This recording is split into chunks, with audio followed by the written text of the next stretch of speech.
众朋友大家好，欢迎收看《村民太飞》，我是陈明真哦。那今年的天时呢，真真奇怪哈，唔系年头落太湿，冇这种不太风、落太水的情况，真严重哦。是指的农民啊，看天是反映啊，种个许多灾害影响，真大啊哈。除太讲那种个。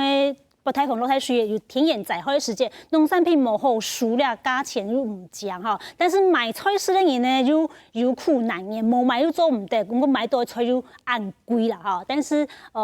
变成讲，也一场灾害下来，无论係農民，也係講政府也發錢袋補償金哈，還個一種嘅賣菜生意係暫時嘅局面啦哈。唔過咁樣嘅情況當中係見從頭嚟出現嘅哈。故所你話氣候嘅變化。能夠氣候變遷對你食飯作當，講餐桌上面嗰種危機呢，係見嚟片面嘅嚇。故所今日嚟有相當專家學者共同嘅討論也強嘅關係嘛。故所先嚟紹介今日現場來賓，第一個呢係農委會農業試驗所嘅作物組嘅組長楊春明楊組長，你好。主持人好，大家好，很高興能夠參加村民大會。好，佢同時喺國家種研庫作物審理，係日經研究室嘅主持人哈，他的面授嘅係台大農業那個名譽教授郭華仁郭教授，你好。主持人好，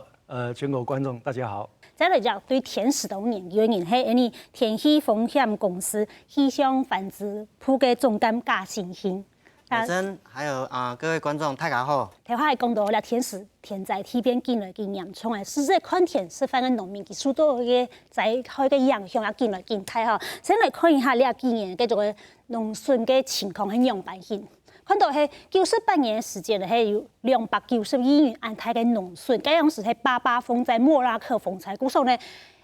一天之內降下2000多公里，好，所以實質嚟講。一下強降雨的狀況，是指嗰種農業嘅災損呢非常嚴重。再來看到嘅係看去年1805年時節，呢種嘅災害也非常嚴重，來到380億元哈。故所一場嗰種不太風啦，也講落太水啦哈，就強烈嘅西南氣流回流，聽到台灣唔少嘅時節，受到影響是動態嘅。雖然台灣係有科技上面動發展，但是咧。都係對你來防止嗰種天然災害到農業嘅損失，有乜嘅天數嘅幫助冇？也係講未來有冇發展？先聽聽新聞記者江頭去了解一下。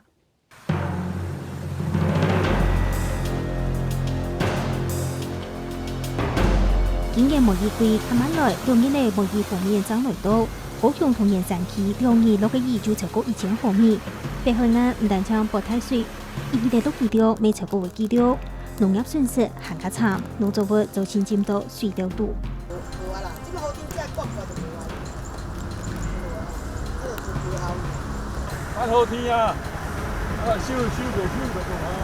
22天的高溫同壓度就37、38度，農作物未耐唔好，暗夜的天時，很常出的向數字講安太嘢唔正常嘅木瓜。八樓熱含灰粉嘛未生，再生出來攏尖尖。還有去年研究的可可一道蔬菜都落雪，農產品的災害損失都厲害。果實裡面還是冰的，那太陽這樣照射以後，然後很快的溫度提升，那果實裡面的溫度沒有辦法立即提升，所以就變成發酵的一個現象，然後呢就比較容易落果了。因為落雪的哦，落了後，按幾塊發成這樣哦，是2-3年發至變樣了，就呢。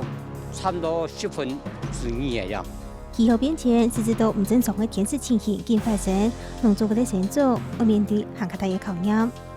去年那個水利站能夠生產到差不多1萬斤左右，但今年呢出沒1000斤，也係第一點都過年那些落太雪，第二點有沖害，從日本沖蝕到安樣嘅。所以我看到今日嘅情況，心情非常嘅清楚哦。鞭炮打起，你要剪鐵一道，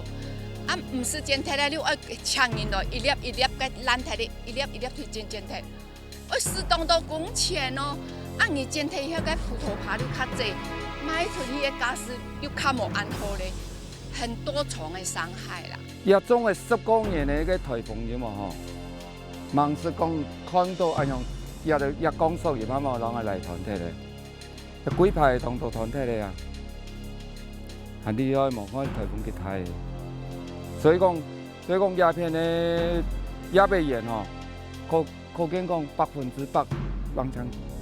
去年的200天风灾严重影响台岛，大家都还记得清清楚楚。农民农民亲手为做起风灾，不过也很较关心的是，这段天时对农业带来很大的挑战。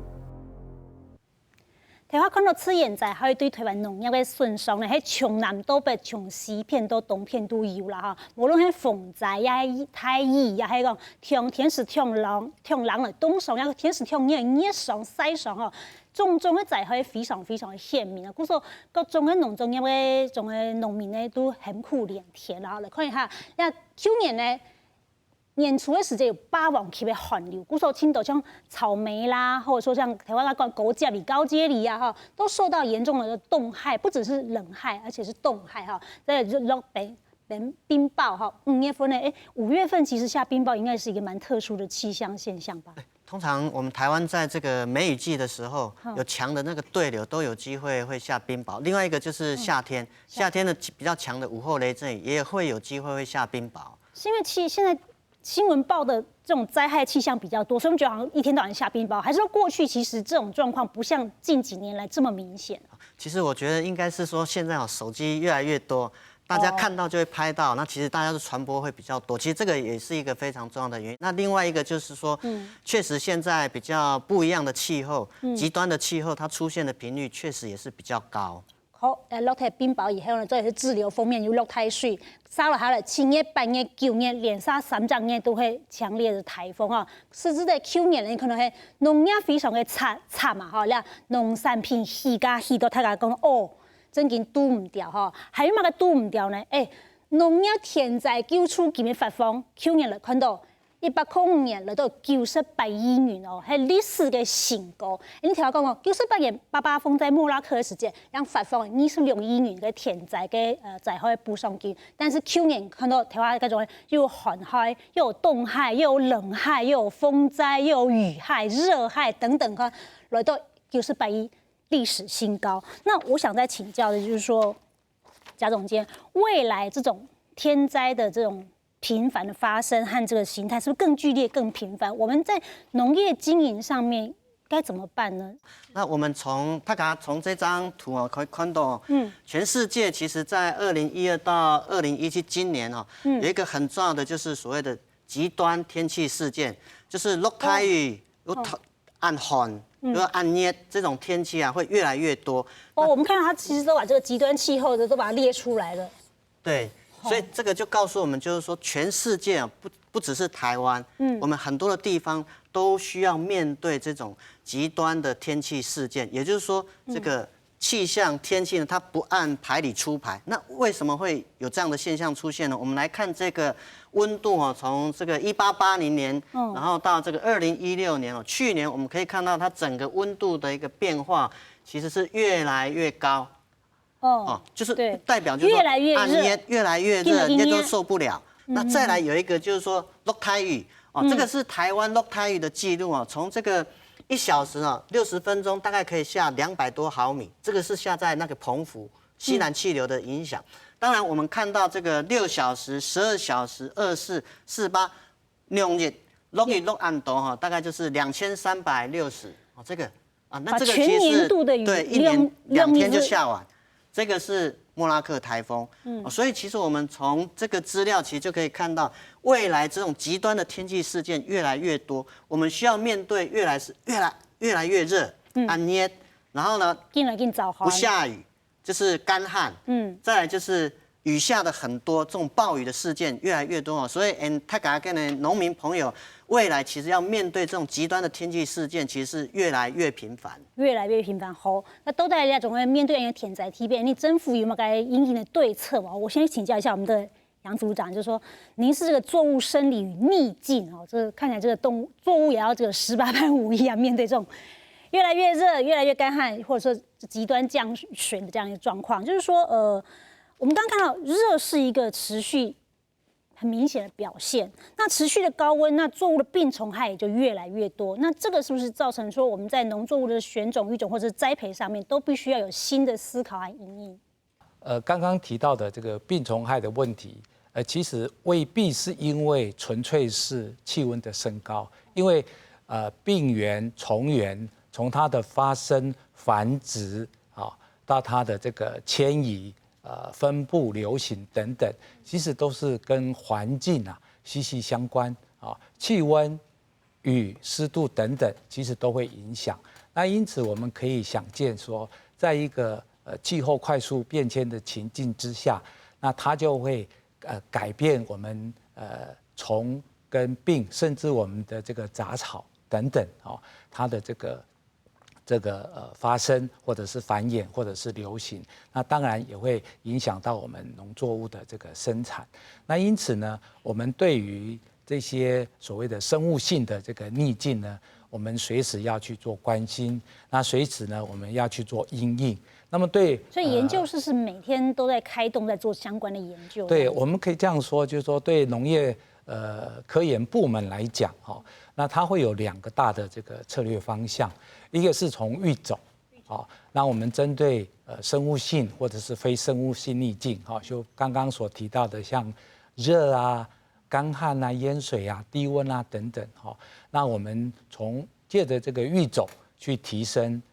农作物它耐抗旱的。就是说，从很多不同的种子里面去找出，看哪一种种子它在抗旱的表现的基因很突出，或哪一种是在抗热这个表现很突出，把它做育种这样子。是所以育种是一个方向。是好，那郭老师，生命总会找到它的出路，我们常常是这样讲，就是说，那是不是我们面对这么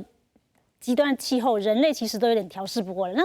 作物呢，不管是我们现在粮食作物或经济作物也好，它是不是也会慢慢的演化出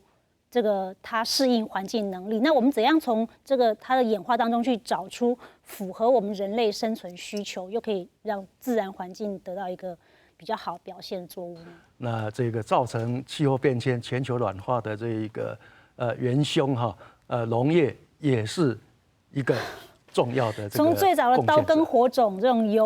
就是这种方式，就是说我们的农业呢，其实释放出3种的这一个温室气体，一个是二氧化碳，一个是氧化亚氮，第3个是甲烷。那贡献度有多大呢？甲烷是畜牧业比较多，畜牧业比较多那个稻田也会有。农业的这个总贡献量，一般来讲大概20%到30%了，这个也算蛮大的嘛。是。那例如说，都往工业方面去思考，不要没有想到说农业在这方面其实表现也很严重。例如说，怎么做哈？例如说，我们这个为什么会释放二氧化碳？就是因为农药肥料大型农业机械那从美国运到台湾那个粮食3个礼拜的碳里程这一些都会贡献嘛所以我们例如说这个少用这一些这个农药跟化学肥料，那么就可以降低二氧化碳。台湾应该种的用祖宗的讲道那风灾迄进来进多，莫是讲进来进太进来进严重说实在种农民的载会顺势迄进来进严重，但是呢，你要面对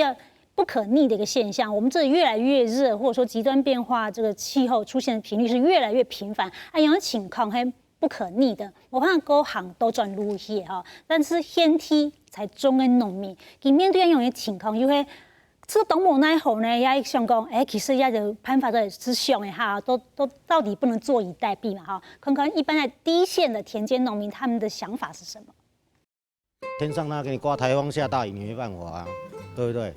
而且你这个气候忽冷忽热，我说很热，然后又转很多雨嘛。这个像稻子，它就有一些那个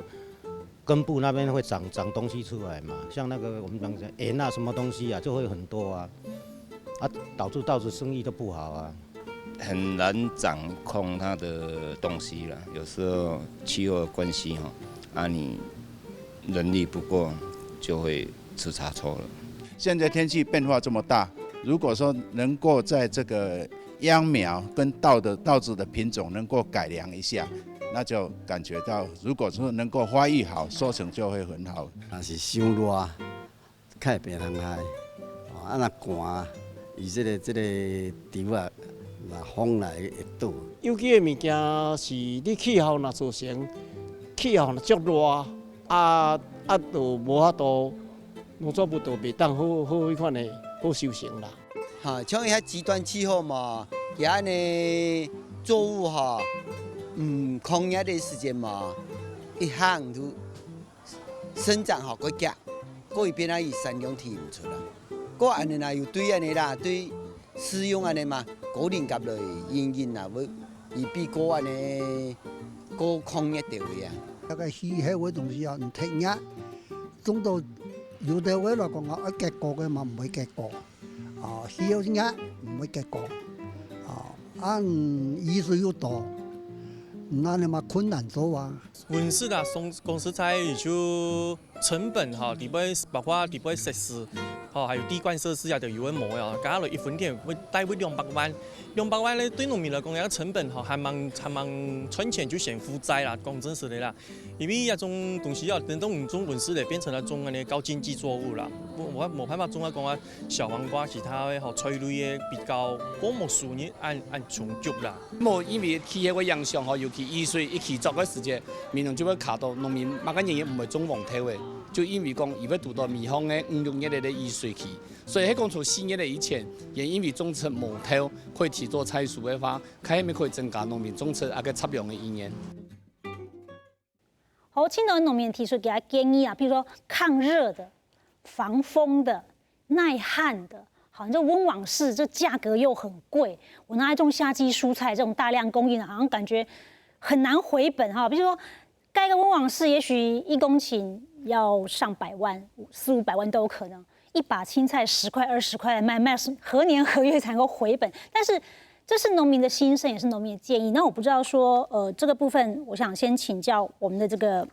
老师，就是说你怎么来看这件事情？就说温网式真的能够去改变这件事情吗？我们现在看，比如说从106年开始，农委会推过这5年70亿2000公顷的强固型温网式，这个好像在硬体上面先就应急嘛。比如说先有温网式，起码这个下大雨的时候，这个叶菜类不会受伤嘛，或者说这个台风来的时候不会被刮坏掉嘛，哈。但是呢，我们也看到确确实实对农民来讲，一个200万甚至是上百万的这个温网式是很贵的，所以呢，因此提高补助比例从原来的1/3到1/2，那以1公顷55万。1分地55万，大公片做了都550万元补出，好，就是可以的。那但是我想请教老师说，温网式适种的这种品种，或者说温网式的栽种技术跟露天是不一样的吧？这一个温网式的这一个设置啊，大概是我们因应这个气候变迁4大方案里面的一种。那其他3个这个方法，一个就是这个调整这个栽培期间，一个是培育新品种。那第4个最重要的，很少人在讲的，就是改变我们农场的健康。改变农场健康是。那我们先谈这个温网式了哈。温网式当然有它的好处，例如说这个台风来，那我们有强固型的就不怕风嘛。那问题是这样子的。等一下，我先请问一下，强固级的可以防几级风？11级，11级风，11级风，对。可是像平常日，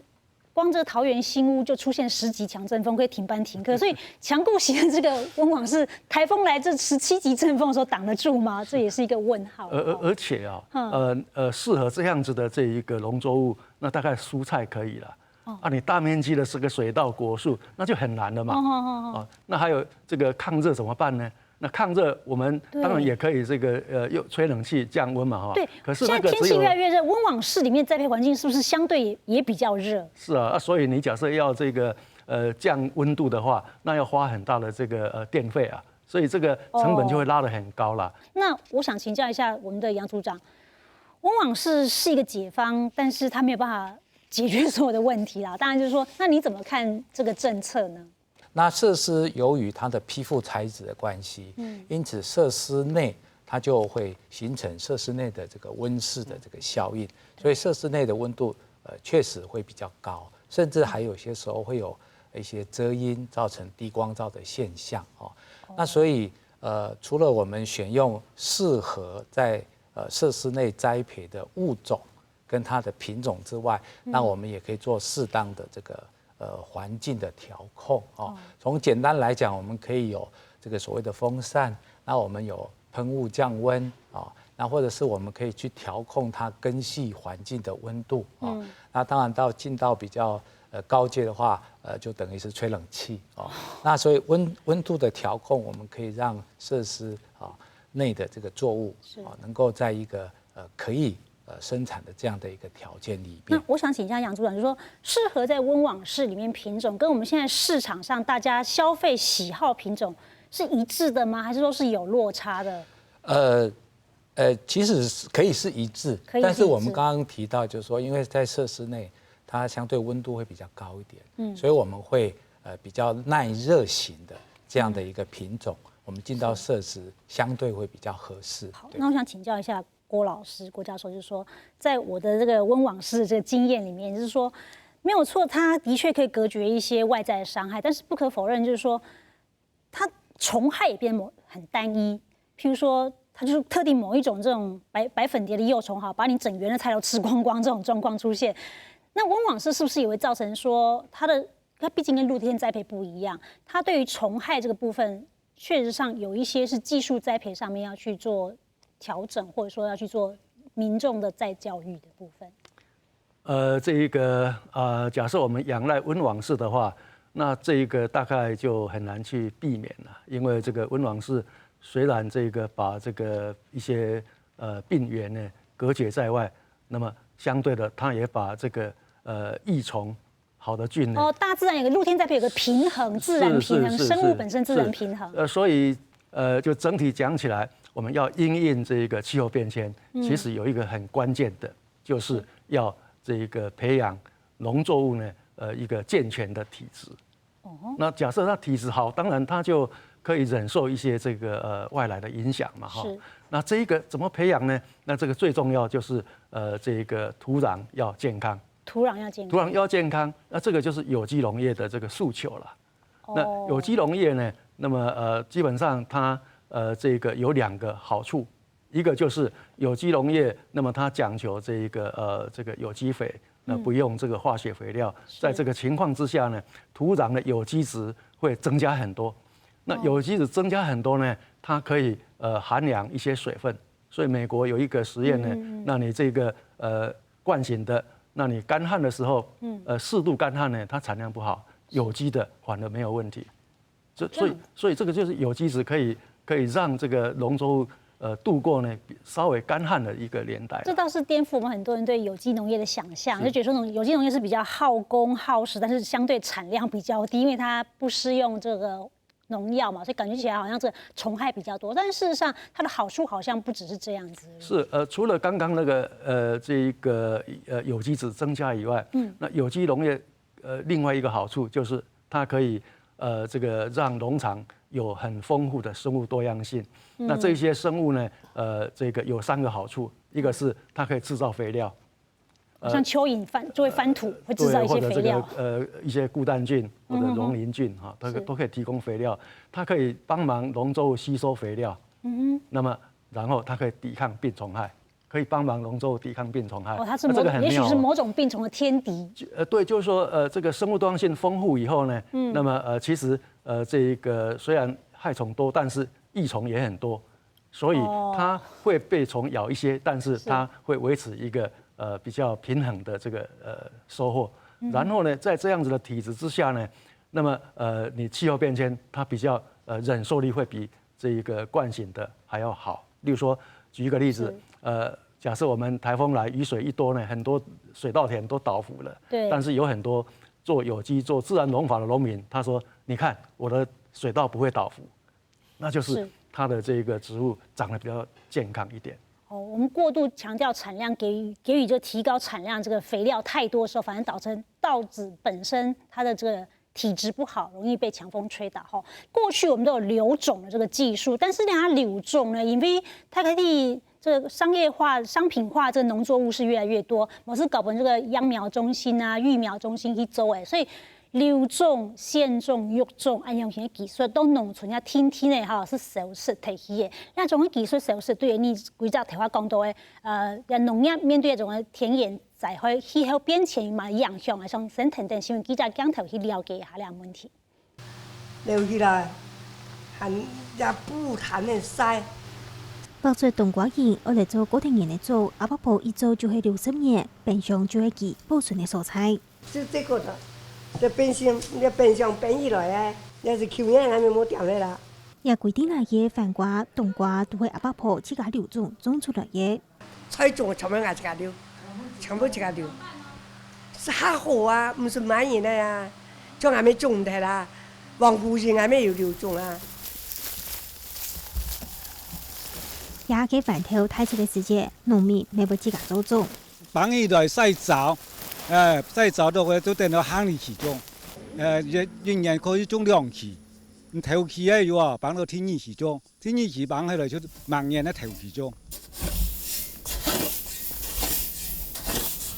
只不過也係農業基建嘅方式改變嘅，近來見少年會自家做種嘅。因為啲啊大部分人佢係買本農會嘛，又喺旁邊咧翻落來樹，因為唔係因為自家種嘅話是做唔得買便宜嘅來，而自家來採。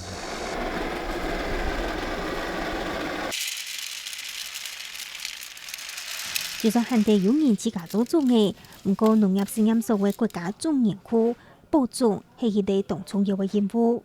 我們所知道的或者歷代栽培的品種都保存在這裡面，這裡面有所有我們所需要的育種的材料，譬如說現在我們很需要耐高溫的這個作物的品種，我們這裡頭會有。長期樹是留給下一代的人使用的材料啊。國家種園區用本土來本表現到結構為到一層保護維持萬種嘅熱，來到農輩農事所謂一件本色，地都有對各國來嘅用嘅，因為其他每張做得研究，幾段天時的各種保衛嘅品種。改良一個品種，這個品種要給產業用，對這個生產或品質造成影響這個問題，把它改良，讓它受到的衝擊最小。面對幾段顯示保種行業重要，傳統嘅保種方式批定改良一等研究，無天促係面對大自然挑戰嘅其中一個方法。好，那種呢，在從民國50、60年代，就從這農業這個開始轉型，要向工業社會走的時候，事實上，農村人口大量外流、農地荒廢等等問題的出現，但是還有一個很重要，就是選種、留種。好，還有育種這樣的技術也在農村裡面慢慢的不見了，所以我們記者是踏破鐵鞋才關係找那個老奶奶什麼個阿婆也是給它留種哈。不過我們也發現說，很多過去的種，它可能長得很大顆，你看它冬瓜這麼大一個，對一般現在小家庭來講，殺一個這麼大的冬瓜可能要吃很久，所以後來在市場上會出現那種小品種，像蘋果冬瓜小小的，或者說南瓜一顆小小的，就是有新的育種出來。可是相對我想問的是說，這種選種、育種、留種技術的流失，跟我們後來所在商品經濟在市場上面所消費這些品種之間，它的差異性在哪裡？那我們現在是回過頭來去保留這些過去傳統的種，它又有什麼樣的意義呢？我想先從這個楊組長開始。好，我們在這個種源庫裡面，收集到的這些種源，有我們在地的種源。那也有從其他國外透過交換我們取得的這個種源啊，那究竟我們育種要朝什麼樣的一個方向？那我們就會設定一個育種的目標啊。那有了這個育種目標之後，我們可以到我們的種源庫裡面去看看，說到底哪些種源它有我們所想要育種目標的這個特性，那我們就把它找出來。那郭老師，過去我們的育種可能比較偏向在消費市場這一端，因為後來我們剛剛講到說，進入工業化之後，大家的生活品質或者是收入漸漸變高，所以想要的可能譬如說要小一點的、口感好一點的、適口性佳的這些產品，可能過去我們比較沒有體會到氣候變遷跟選種、育種、留種這個關係。那現在是不是應該要在這個部分多加琢磨？近代農業一個特點哈，就是這個品種越來越少。那麼這個公家單位也好，這個私人中的公司，它培育的這個新品種，那這個新品種呢，它幾個重點就是說，產量高或者這個特定的品質，例如說比較甜一點，然後生長比較整齊，那這個有它的這個市場的這個價值。可是呢，往往這樣子的這個新品種呢，它在風味上面就比較不如老品種。所以這個近代慢慢的這個消費者呢，意識抬頭呢，都會去找這些比較特殊的比较古老的这个品种呢，来家里面，所以这样子就是说有这些这个传统的古老的品种的这个兴起。例如说我们到日本，京都，那你一定要去尝这个金野菜，那就是很传统，这个几百年留下来的这个品种，那这个是非常有名的。那例如说我们台南人，这一个对这个饮食很重视嘛，对，那你去炒这个一盘炒牛肉，你假设用一般的栽培品种的这个黑芥蓝呢，那这个台南人会骂你的。真的。台南的这个炒牛肉比较重要的是要一种叫白芥蓝。白芥蓝。那这个白芥蓝就是很传统的品种，只有在这一个台南的一些地方呢，有在种。好。但为了不要遗传单一化，所以国家种源库的这个角色相对很重要了。看一下，所谓国家作为种源库，其主要係乜嘢呢？长期保存农民嘅保留的品种，所以你们是上天下地去收集民间农民这些老妈妈、老奶奶，甚至原住民部落这个台湾原来比较传统作物的品种吗？这牵涉到那个种源库，它所收集种源的这个来源其实是多样的、多元的哈。那有些是来自于各个试验改良场所，他们原来所保有的，或者是说研究人员他自己在某一个特定作物上面他长期的研究，他也有去做收集哈。那我们也可以透过这个种源的交换，我们可以去取得国外的这个不同的种源，像比如说像我们现在针对这个玉米也好，或者是小麦也好，那我们的这个种源交换呢，我们就跟设在墨西哥的这个所谓的这个国际的这个玉米小麦中心，我们就跟他合作。那透过种源交换，我们就可以取得我们希望得到的这些特性的种源。那取得回来之后，我们再来做进入到我们的这个育种程序，那么去选育出来我们设定的育种目标的这个新的品种。哦，所以这是全球作战，不是台湾在海岛上面单兵作战，是这样？这个其实我们台湾也有很多这个珍贵的材料被收集到其他地方去了。例如说大概不止我们收集墨西哥，别人会来收集台湾好的品种。例如说这个我们原住民传统的作物是小米。可是多年没有种以后呢，要回来种呢就找不到这个品种嘛。那10年前左右呢，我这个从美国那边知道呢，他们有收集台湾的原住民的小米，大概有96个品种，所以我就把它要回来，然后请这个我的这个学生原住民学生呢，把它分送到这个原来的这个部落去种。这些品种，譬如说我们刚刚讲96种那种原住民的品种，可能是100年前或是80年前，那时候留下来种子，能够面对现在的气候吗？还是说我们现在在面对这种越来越刁钻的气候变化，我们在选种上面要有哪些注意的方向？当然，我们如果从天气的一个角度来看这个问题啊，比如说台湾在日据时代的时候，其实我们降雨比较多，温度也没那么低，所以当时的这个作物它会适应当时的环境，培养它自己的这个特殊的一个地方。以长期的气候趋势来看，其实我们知道，就温度其实会越来越热，所以高温耐旱，还有这个抗风。应该是在未来，我们在这个做选种的时候，就除了考虑它的这个来源以外呢，从天气的角度，我想我们这个国家种源的资料中心，其实他们应该也会有考虑到这方面的问题，也就是说，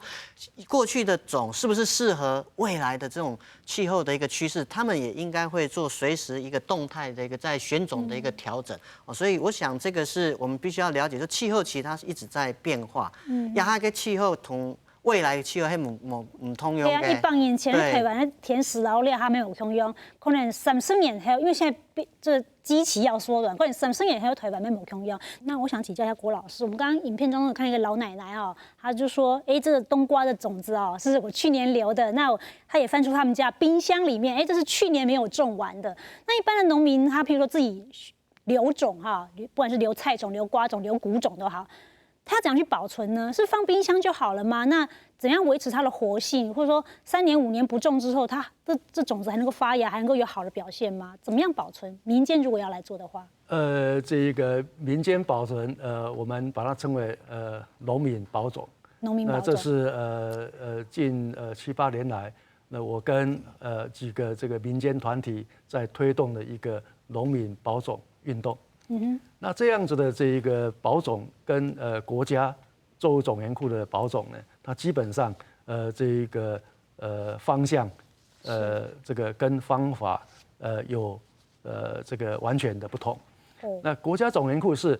这个在很低的温度做长期的保存，那希望这个50年以后，那么它的基因没有改变。那农民的留种刚好相反，农民留种是下一个季度、下一个年度就要去做生产表现。它是每一年要去这个种植、选种，然后这个留种，然后明年再种。对，所以它是这个它的基因是每一年在变的。那这个有什么好处呢？也就是说，这个50年以后，那么我们农民手上的这一个材料，它还是适者生存的。适应这个50年。的以后的这个环境因为它每一年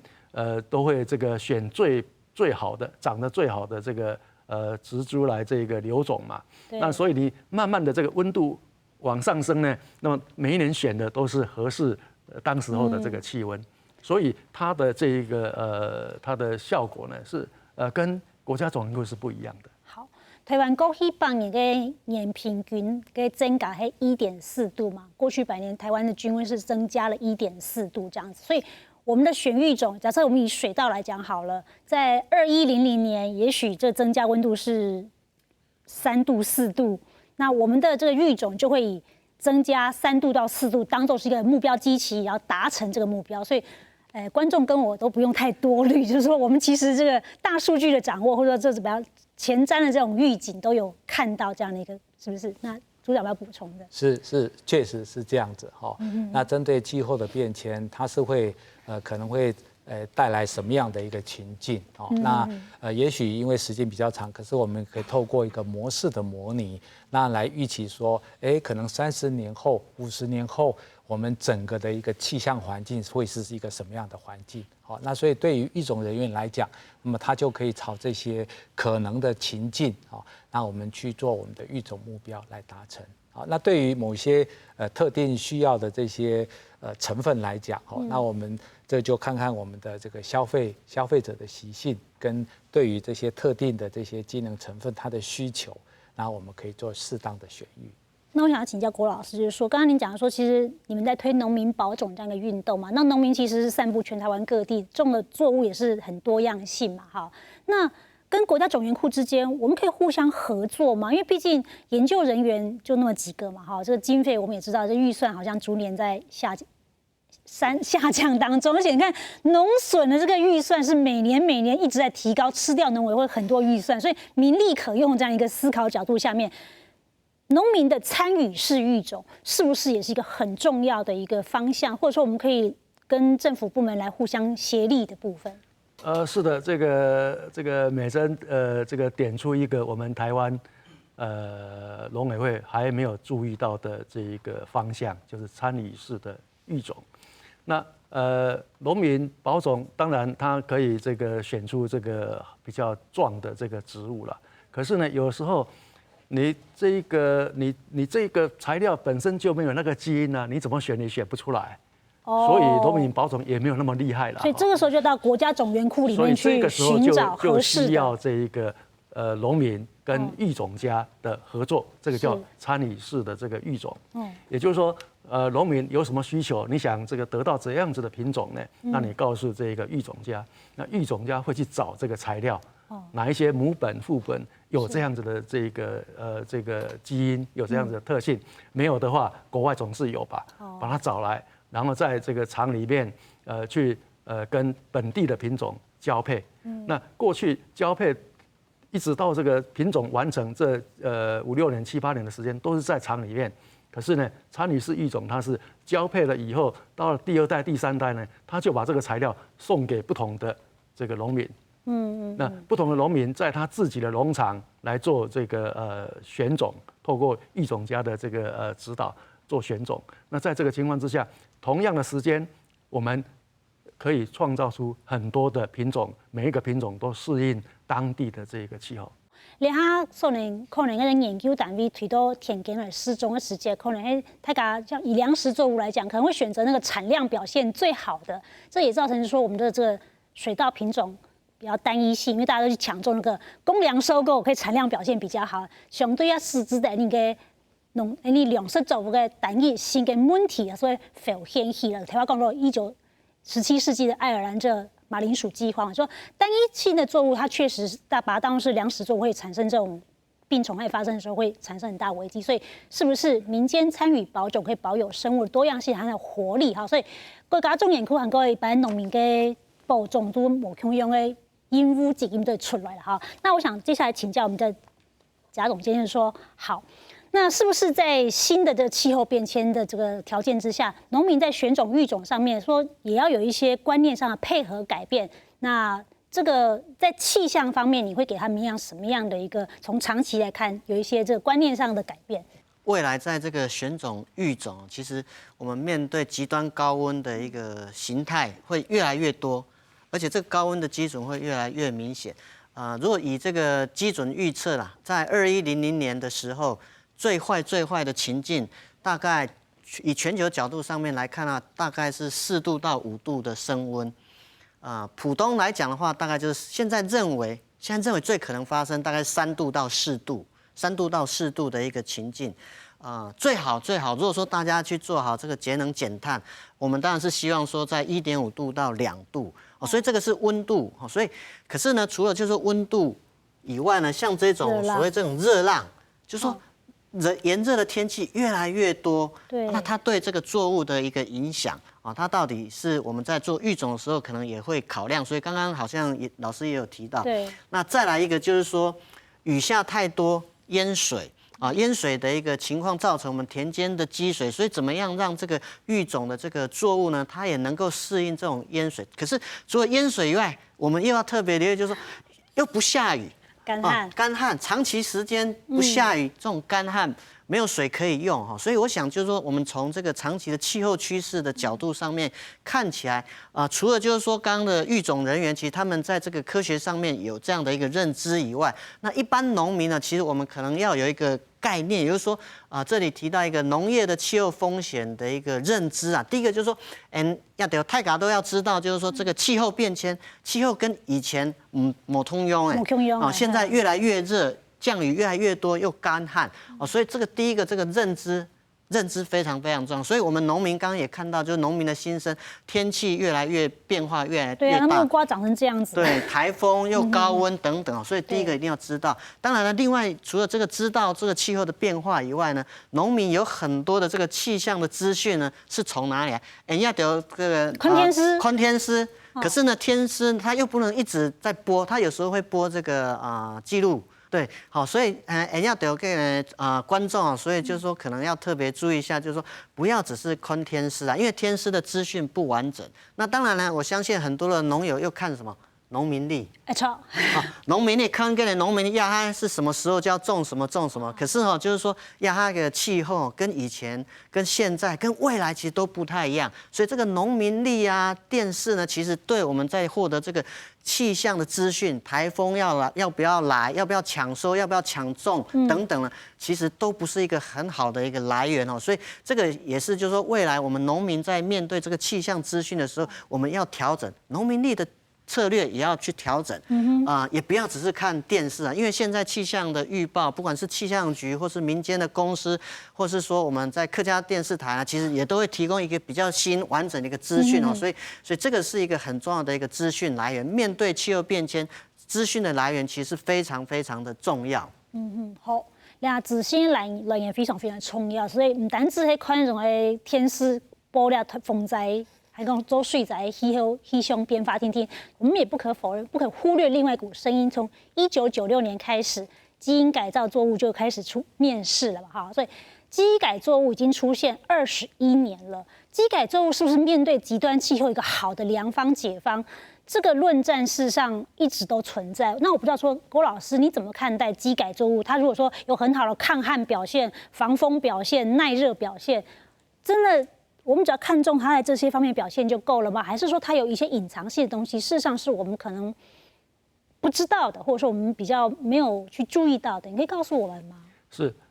这个基因改造的科技要用来这个改进这个农作物的这个抗逆境的这个能力呢，那是有在做，可是呢，到目前为止呢，效果非常差。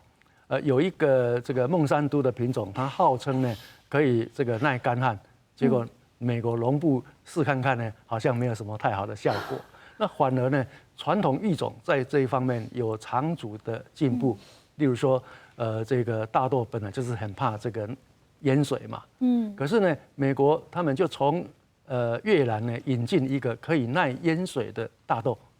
耐淹水的大豆？对啊，越南有这种品种？有，所以他们就拿这个来去做这个育种材料。那比孟山都的基改那厉害多了。厉害多了。另外一个像印度呢，有一个水稻品种。是。那这个我们通常这个下大雨，假设这个水稻被淹了1个礼拜呢，大概就挂掉了嘛。对，在需要晒田的时候，这个如果是淹大水，台湾的水稻大概也是不行。就是不耐淹了。对。可是呢，印度有一个品种，那它会归习大法。淹大水它就不呼吸啊。它不呼吸。然后呢，等个2个礼拜以后呢，水退了以后，那它不呼吸不行，光合作用不会死掉吗？它没有这个，因为在水里面没有办法做光合作用嘛。是。那你在呼吸作用的话，会把这个身体的养分给用完嘛。所以它就保留元气，等到这个水退掉以后，它马上又继续活下来。哦，这么聪明的水稻。那这个是农民选出来的。哦。农民保种的重要性就在这里。然后呢，国际稻米研究所呢就把这个传统品种拿去做改良，把它引进这个近代的品种。那这个都是传统育种的功劳。那气候变迁跟餐桌上危机，我们今天讨论到这里，我想最后请3位我们这个专家或者是这个公部门代表，就告诉我们说，怎么样面对这样的一个状况，我们提出建议或者是呼吁也好。然后先从贾总监开始好了。好，雅哈的这个气象预报，其实它一定有它的一个准确度。我们可以从这个未来7天的天气去了解说，会不会有台风来，会不会下豪大雨，农民可以做一些预防性的作为。再来就是像这个1个月的气候。未来1个月到未来3个月，比如说未来是会越来越热，雨越来越多，所以农民在种的时候就可以做栽培上的管理的调整。那当然比较长期的，因为越长的话，天气的准确度会相对比较低所以我觉得现在的科技呢，已经可以帮助农民善用气象资讯，结合你的栽培管理、农业管理，来做好因应极端气候的一个脚步。以前可能我们是跟老天爷对赌。但是呢，现在我们可以借助跟这个气象科技来跟老天爷对赌，那我们的胜率会提高。胜率会提高。那郭老师呢？这个气候变迁跟农业生产它是互为因果。所以我们必须要从2方面的思考。那也就是说，这个除了各方面的这个投入以外。那更重要的是，这个有机农业的推展。那有机农业推展了以后，它一方面可以这个增强减缓气候变迁剧烈变化的这个速度，然后这个提升农作物的这个体质，让它更能够抵抗这一个极端的气候。好，那最后杨组长。好，我想从政府部门来说，其实。政府的各个部门，包括农业部门，都非常关注我们气候的变迁跟气候变迁可能造成的情境，跟对我们农业生产的影响那所以我们有育种的策略，我们有栽培调适的策略种种策略。那近年来我们更利用所谓的 ICT 资讯科技，那利用来发展。这个所谓的智慧农业，把台湾的农业从一个传统的形态提升到一个资讯能够帮助我们在生产上面的这样的一个形态那但是我们也想借这个机会来建议呼吁我们的农民朋友要多接触新知，多关心这些气象资讯那吸收新的这个知识、新的技术。那同时也了解一下新的品种的发展那能够